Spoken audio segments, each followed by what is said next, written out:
The ocean was quiet the moment before she pushed me. It always is, right before something dies. Her fingers grazed my back, soft, almost affectionate. If I had turned, if I had looked into her eyes a second earlier, maybe I would have seen it. The calculation, the quiet resolve, the love she pretended to have for me drowning under something colder.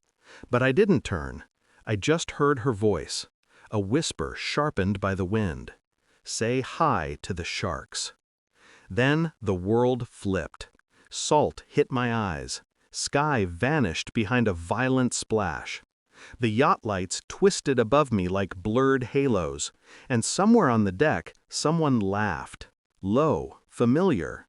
Michael, my best friend since law school, my brother in every way except blood. The man who toasted at my wedding, swearing he'd always have my back. He stood beside her as the rail closed above me, their silhouettes merging into one. My lungs seized. The cold burned.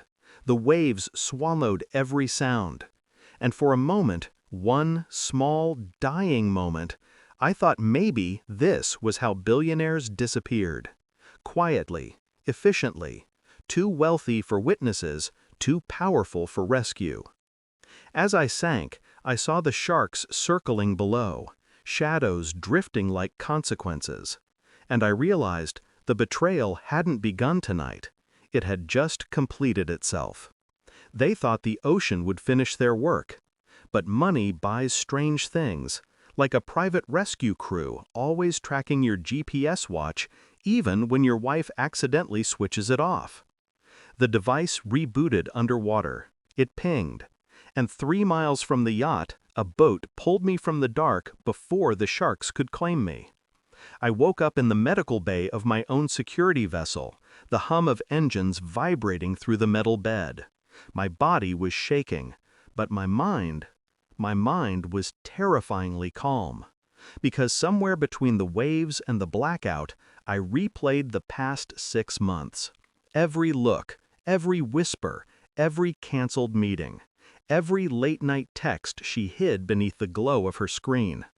I remembered Michael's sudden presence at the house, his advice on my real estate acquisitions, his interest in my investment law firm's upcoming merger, his casual familiarity with my wife's routines. I remembered the prenup she insisted we update for tax reasons, her sudden obsessive insistence that we move our $3 billion family trust into a shared account. My trust, my empire, my years of perfectly calculated acquisitions and mergers, built from scratch, built alone. A quiet sickness settled in my chest. Not fear, not heartbreak, something colder. They hadn't just tried to kill me, they had rehearsed it. And the more I thought, the more the pieces slid into place like a puzzle snapping shut around my throat. My wife's fake tenderness, Michael's too frequent smiles, their urgent suggestion for a private weekend escape on the yacht. None of it was impulsive. It was strategy. And the worst part? I let them close enough to try. I didn't go home, not right away. For 2 weeks, I lived inside the unseen corridors of my own infrastructures, my law firm, my investment branches, my real estate shells, pulling financial logs, private communications, and internal audits. Quietly, systematically, I read their emails, checked their transfers, listened to archived calls, studied her patterns, studied his lies. No sudden movements, no accusations, just observation, cold, methodical, almost surgical. Every night I rehearsed their voices in my head, every pause, every sigh, every I love you. I learned that a lie has weight, that it bends the atmosphere when someone speaks it, and she had been bending my world for months. The evidence grew. Stolen passwords, shared plans, signed documents with my forged signature, a drafted petition for presumed death in the event of a maritime disappearance. They weren't just after my money, they were after my erasure. And the most entertaining part? Legally, they needed my firm's CEO, me, declared dead before they could move the money. I was about to disappoint them.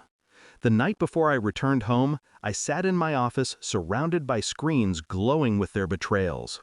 My reflection in the glass didn't look hurt. It looked determined. I didn't want revenge. I wanted proof. Proof that would ruin them quietly, neatly, permanently. When I finally walked into my house, she froze. Her wine glass slipped slightly in her hand, just enough to reveal fear, but she steadied it, forcing a smile that didn't reach her eyes. "You're home early?" Michael stepped into frame behind her, pretending surprise poorly. I didn't speak.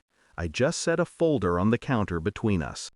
Financial statements, signed transfers, email logs, the forged documents, and, my favorite, the maritime death petition with her signature in perfect, traitorous loops. She flipped through the pages, her breaths sharp, breaking. Where did you get this?" I didn't answer. Michael's face drained first. Lawyers know the look of a losing case. He tried to speak, but I lifted a hand. Silence. Not a word. The room felt colder than the ocean.